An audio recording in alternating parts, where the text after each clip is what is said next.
Good morning and welcome to Mornings with Yvette, the Conservarican. Thank you for sharing your Monday morning with me. I want to thank all those that tuned in last Sunday and watched or listened my program. I really appreciate you. And thank you for being here today. We're going to talk about two topics today. The first topic is Joe Biden's sexual assault accusations. And the second topic is Florida Governor Ron DeSantis' press conference that he had this week in reference to starting to reopen Florida.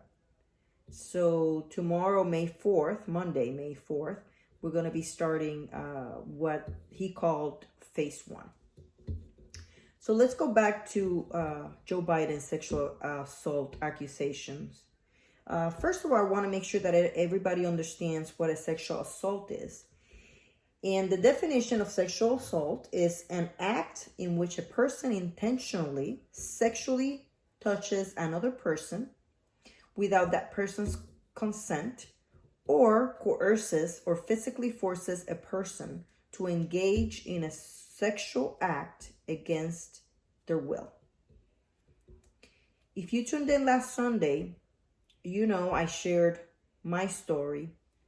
I am a survivor of sexual assault. When I was going to college in Puerto Rico, I was sexually assaulted by a so-called friend. Fortunately, I was able to get away without any consequences. But the guy tried to rape me, and I was scared. And I thank God every day that I was able to get away from that situation without any harm or consequences. I shared with you that years went by and I forgave the guy that sexually assaulted me. He did write a letter to me apologizing, and I decided long ago that I would forgive him, because living with bitterness in your heart makes you bitter and miserable. And I didn't want to live like that. So we know that Tara Reid was a staffer for Joe Biden, and she claims that she was sexually assaulted by the then Senator Joe Biden. At the time, this is 1993, he had been in the Senate for 20 years, and he was chairman of the Senate Judiciary Committee. In 2019, in the spring of 2019, when he expressed his interest in running for president, we know that a lot of women came out and shared stories of him not behaving appropriately and accused him of sexual harassment. And Tara Reid is one of those women. She accuses him of sexual assault. So the reason why I want to talk about this particular case is because in the last, I'm going to say, week, I haven't seen much of it in the media, or much of it in social media, or much of Democrat elected officials talking about it. And in contrast with what Judge Kavanaugh went through when he was accused, it's really like, oh my God, what is going on here? As we all know, that Me Too movement is a joke. It's not really about women. I know as a woman, I don't want to be treated like a man. I just want to be treated fairly. I want to be given the same opportunities, but I definitely don't want to be treated like a man. I still like men to open car door for me, pull out the chair when we go out to dinner, buy me a drink, cook for me, and different things. Women like me, which is I think most women, we just want to be treated fairly and be offered the same opportunities as men. But we don't want to be treated like a guy. So going back to the case, the media has been unfair in the way that has treated the accusations. I want to make sure that I'm not accusing or saying that Joe Biden is guilty, because first of all, I wasn't there. So I can't say one way or the other. All we can do is wait for the facts to come out, listen to both sides, because as you know, in this country, we are all innocent until proven guilty, and that means all are innocent. All of us are innocent until proven guilty. We have that right in this country. So it's important to know that we need to listen to the accuser. We need to listen to her story. We need to find the facts. We need to hear what she has to say.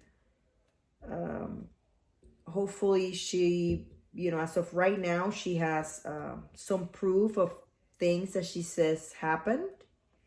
On the other hand, we know Joe Biden has categorically denied that anything happened. So he also needs to be heard, and he also has the right to defend himself. So the reason why I wanted to talk about this today, it's because I want you to see how unfairly two women who say they were sexually assaulted have been treated.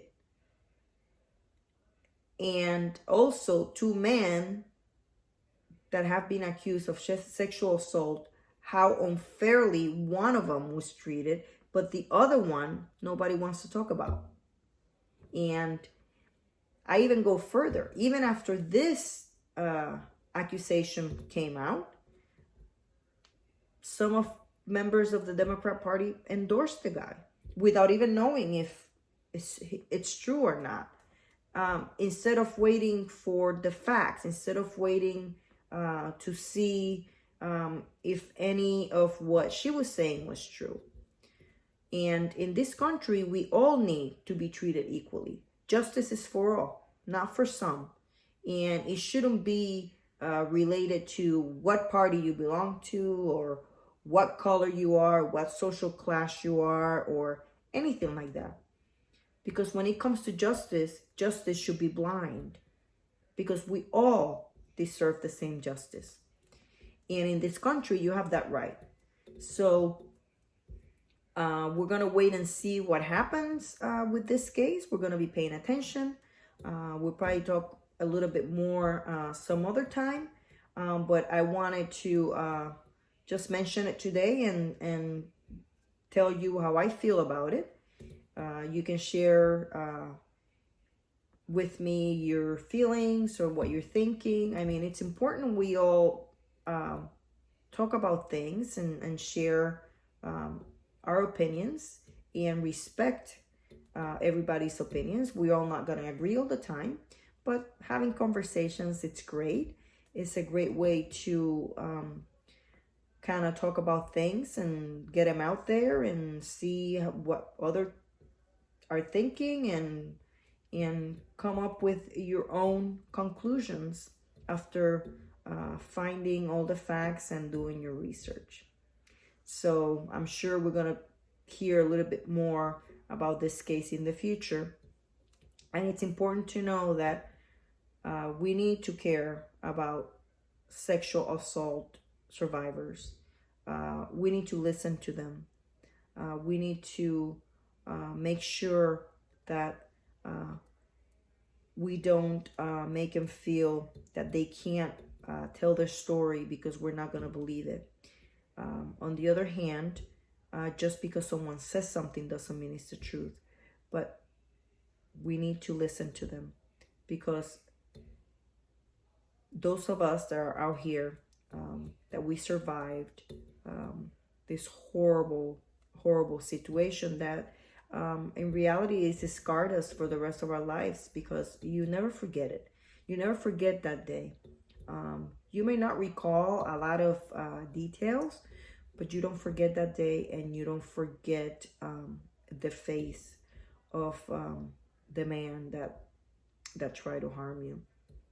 So we're going to continue to pay attention to the case and see where it goes. And this has nothing to do with political parties or anything like that. We should all be treated equally. And Joe Biden, it's innocent until proven guilty. So we'll be following this case closely.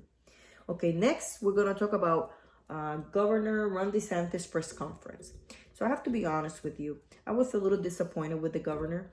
First of all, I want to tell you, I'm not a blind loyalist. I believe that we should all listen to what our elected officials say. And when we disagree with them, we should voice our opinion and see how we feel and say it. And I think it's important that we do that. We cannot blindly just follow what people say. If you don't believe in that, you say. It doesn't mean that I don't approve of what the governor's been doing in Florida. What it means is that I just don't agree with the way he's going about it, and I'm just voicing my opinion.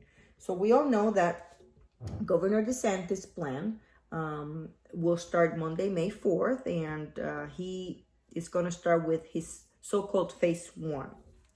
So what is phase 1?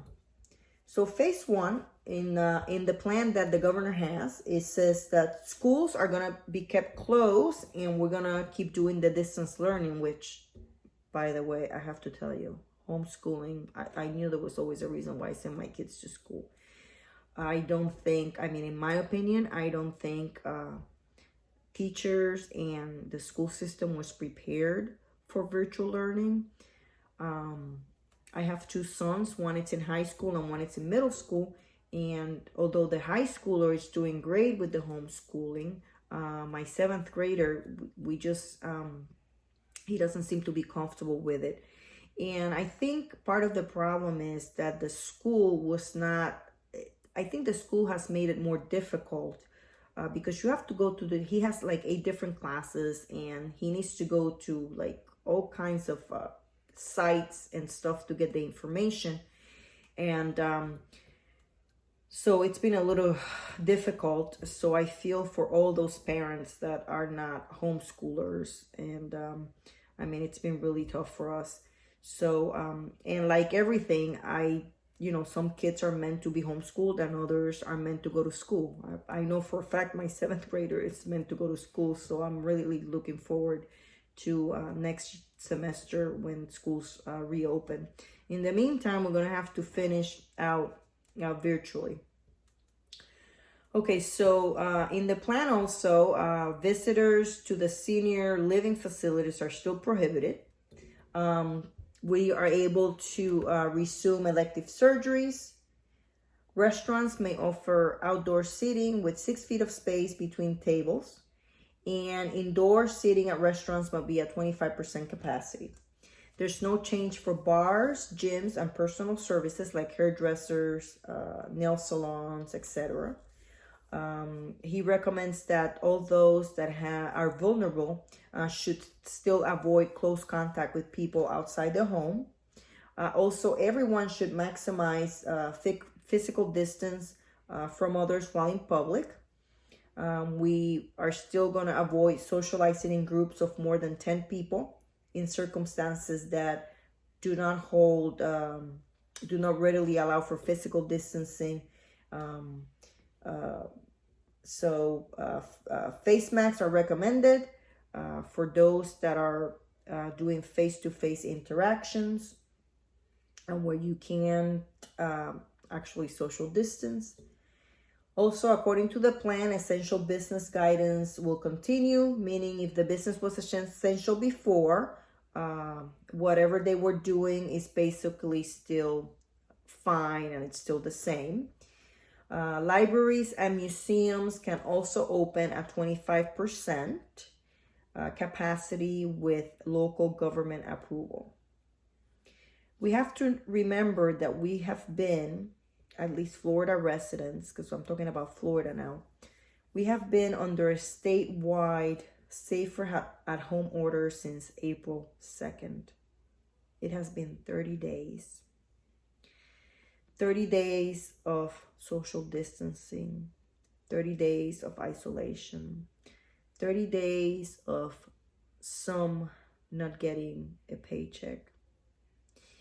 And this is extremely sad. By the way, this phase 1 does not apply in Florida to every county. Palm Beach, Miami-Dade, and Broward counties are still under the old order of stay at home and did not qualify for phase 1. So those 3 counties are still the same. No changes there. Why do I want to talk about this today? Well, there's a few issues. Number 1, I want to talk about social media and some of the things that I was accused when I voiced my opinion about disagreeing with the way the governor handled the phase 1. So I was accused of being a Democrat. I was accused of being insensitive. I was accused of trying to harm others, selfish, and also I was told to go back to Puerto Rico because if I wasn't happy here, then I should go back. I want to say it's not that I'm happy here. I am extremely happy in Florida. I love the state, and like I said before, I love our governor. Just because I love our governor and the way that he does things doesn't mean that I have to agree with everything he says.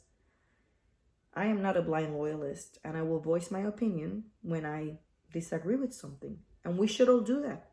You shouldn't just keep your opinions to yourself. If you don't agree with something, you say it. There's nothing wrong with that. It doesn't mean that I'm not going to vote for the guy. It doesn't mean that I hate the guy. It doesn't mean that I don't think he's doing a good job. I think he's doing a great job in Florida. It just happens to be in this matter, I did not agree with the guy. So I just voiced my opinion on my social media page, or Facebook page, to be more specific. And then I was attacked for it. I mean, I was even attacked by fellow Puerto Ricans. I mean, they called me all kinds of names. And, you know, I'm not going to go into details now, but it's very disappointing that people will disrespect you just because you voiced your opinion, which we have that right. Let's not forget that there's a First Amendment right. And just like I had the right to disagree with him, I'm sure these people have the right to comment, but I just don't think there's need to disrespect anyone just because we disagree with something. And I also believe that disagreeing with the governor doesn't mean that I'm not going to support what he's been doing in Florida, because I think he's done a great job. I also wanted to mention that the organization that I belong to, the Republican National Hispanic Assembly, joining with Make America Work Again, they had a march in Tallahassee yesterday, Saturday, from 2 to 5. Some people drove 11 hours to get there. And it wasn't a protest or saying that the governor it's doing a bad job or that we hate the governor, or it wasn't like that. It was a non-political march, and it was just because we felt the need of telling the governor how we felt, and that we think that everyone has the right to earn a living to support their families. And when you haven't been able to earn a paycheck for 30 days, it's very difficult. I mean, the consequences of somebody not working are terrible. And at this time, we can't even measure what the consequences are going to be, because it's going to be after we get out of this and after we reopen each state and we reopen the country. Later on, we're going to see how people are going to react to things. I mean, there's people that haven't received anything. I mean, even unemployment. I they haven't been able to earn a living. They haven't been able to pay their bills. And to add more stress to that, now we have our kids at home. So now you have to homeschool. And then those that are able to work, because some of us, I've been one of the lucky ones that was able to stay open because my business is considered essential. I was able to, keep my 49 employees working. I have a business to run, and then I have my kids to homeschool. So that's added stress. We all know domestic violence the numbers have gone up. Child abuse cases, I'm pretty sure, will go up. Crime has gone up. Substance abuse. We're gonna depression, mental health issues, homelessness, because right now they're telling you, oh yeah, you don't need to pay your mortgage, but maybe a couple months, 3 months from now, those banks are going to want their money. So what's going to happen when those people can't pay? Some people might not even be able to survive. Some business owners, they're probably going to have to close their doors because they're not going to be able to survive this. So there were many issues of why we didn't agree with the way the governor did his phase 1, and it's also based on the numbers that we had in Florida. In my opinion, Florida qualified for a phase 2 opening, so we should have been able to open in phase 2. I am hoping that the governor will review his plan and maybe change his mind and allow other non-essential businesses like hair salons and nail salons to open, because actually on Saturday he visited Orlando. He met with some salon owners, and they were discussing the different measures that they have taken to ensure the safety of the customers.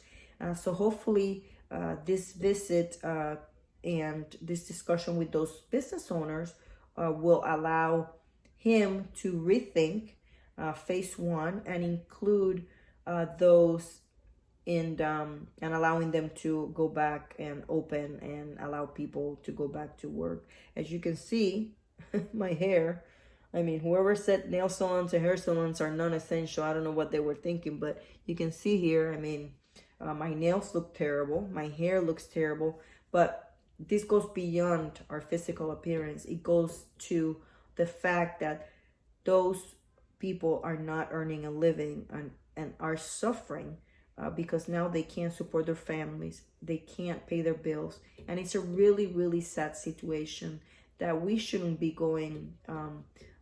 we shouldn't be delaying this anymore. We've had 30 days already. We did what we had to do, and now it's time to go back to work. Now it's time to let people go earn a living.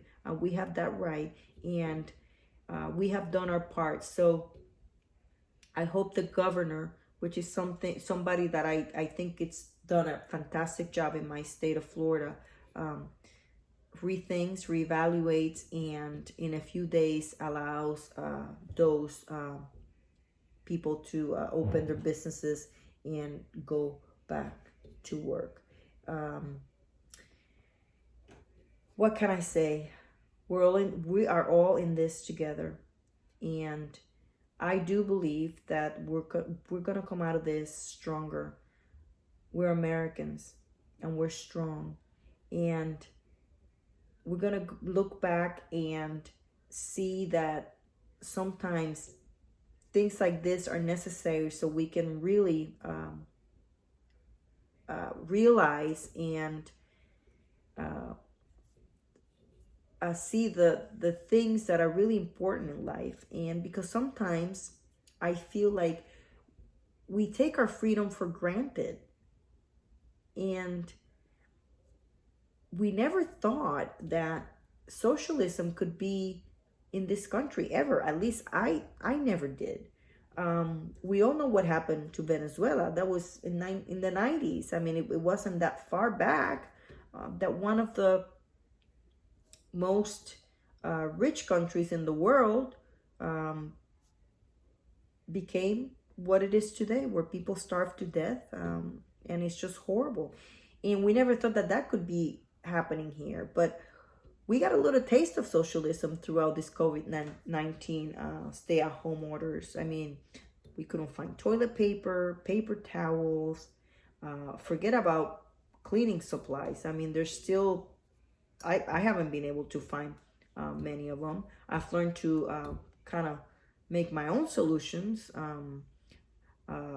just to get by until we can get some, but I'm sure I'm not the only one. I have to say, I'm someone that always look at the positive. And I think the positive is that, you know, I got to spend time with my family, with my kids, and think about those things that are really important in life. And I'm sure we have learned many lessons from this.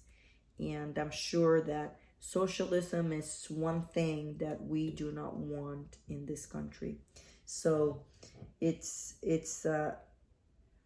extremely important that in November, I want to tell you, you need to go out and vote, because your vote is your voice.